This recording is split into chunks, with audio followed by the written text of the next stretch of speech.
everybody. This is the Pop Music Freak back with another Song Facts Countdown video. I'm up to song number 945. It is a very early disco classic by a guy that was started out as an unknown singer. Um, this was his first big U.S. hit. This is a song that was recorded by many other artists, and I'll get into that in a second. But this was the first of two big hits for this artist. He would hit with another song called She's a Bad Mama Jamma in 1981. I'm talking about Carl Carlton. And the song is Everlasting Love. Now let me give you the song facts on Everlasting Love. Now, it was a song written by Buzz Cason and Matt Gaden. It was originally a hit in 1967 for Robert Knight. It hit the top 20 in the U.S. charts. Early in 1968, a rock and roll band from the UK known as Love Affair recorded the song, and it became a huge hit in the UK, going to number one for 2 weeks. It barely scraped the American charts. But several other artists grabbed this song, an act called the Town Criers. A Spanish singer, Sandra Cretu, recorded the song in 1994. Gloria Estefan recorded it and took it to the top 20 on the U.S. charts. And even U2 did a reversion of this song in 1998. It was a B-side of the hit Discotheque. So, the song has a long history, going back as far as 1967. So let me give you the rundown on all these different versions. I forgot to mention Rex Smith and Rachel Sweet, 1981 or whatever. Anyway, the original version of Everlasting Love was recorded by Robert Knight, in Nashville, with Cason and Gaden aiming to produce it in a Motown style, reminiscent of the Four Tops and the Temptations. When released as a single, the song reached number 13 on the U.S. charts in 1967.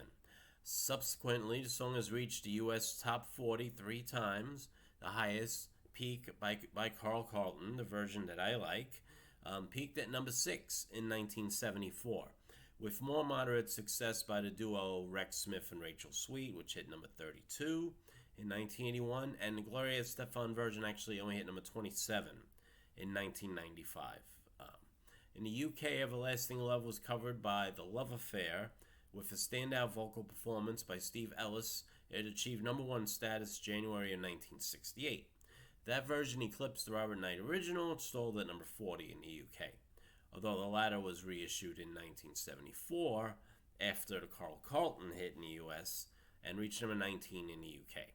Also, in 1968, there was a cover by the Australian group Town Criers, which hit number 2 in Australia.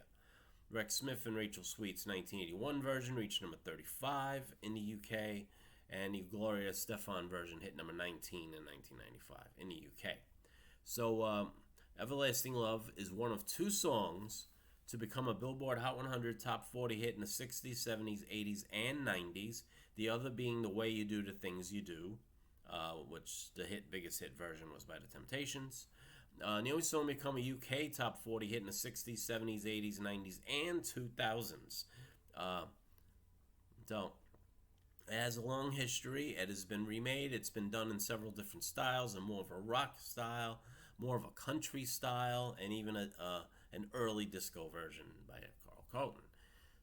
So it's a very catchy song that has had a lot of success in a lot of different ways. So now the story, if you want to get to the Carl Carlton version, because that's the version that I enjoy the most, is a great childhood memory, hearing that on the radio in the fall of 74. Carl Carlton recorded Everlasting Love in October of 73 at the Benny Hill, Tennessee Studio Creative Workshop, which was owned by Buzz Cason, who wrote the original song. However, Cason was not involved in the recording of Carlton's version. The singer had himself chosen to record Everlasting Love, which he knew, via the version that he heard, which was the David Ruffin remake of it in 1969 from the My Whole World Ended LP. The song was produced by Papa John, Don Schroeder, and Tommy Cobill. Carlton's cover features Haywood Bishop on drums and percussion, Cogill on bass, and Reggie Young on guitar. The recording was engineered by Travis Turk. The track features a distinctive counter melody running through most of the song. consisting of background vocal harmonies. At the time, an unknown singer who would go on to have some success, Brenda Russell, is among the background vocalists on Carl Carlton version. The original recording was issued as the B-side of a 1973 single, I Want to Be Your Main Squeeze. The track Everlasting Love was then issued in July of 74 as an A-side after having been given a disco-style remix, and became a discotheque favorite before breaking on the Hot 100 in September of 1974 to proceed to number 6 in November, which also reached number 11 on the R&B chart. Carlton's version of Everlasting Love is the most successful U.S. release of the song. It remains an airplay favorite on American oldies radio stations to this day.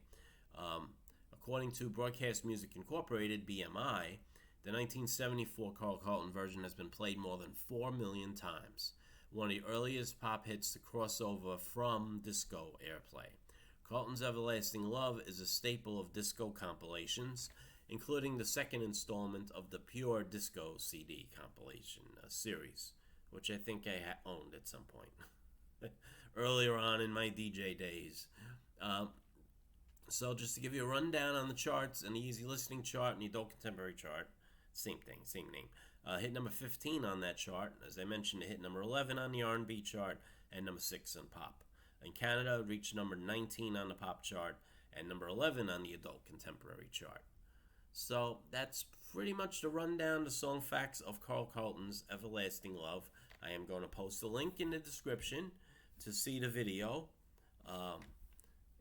Because if I post it here with my song facts recitation, the copyright gods are going to strike me down like lightning hitting the Washington Monument.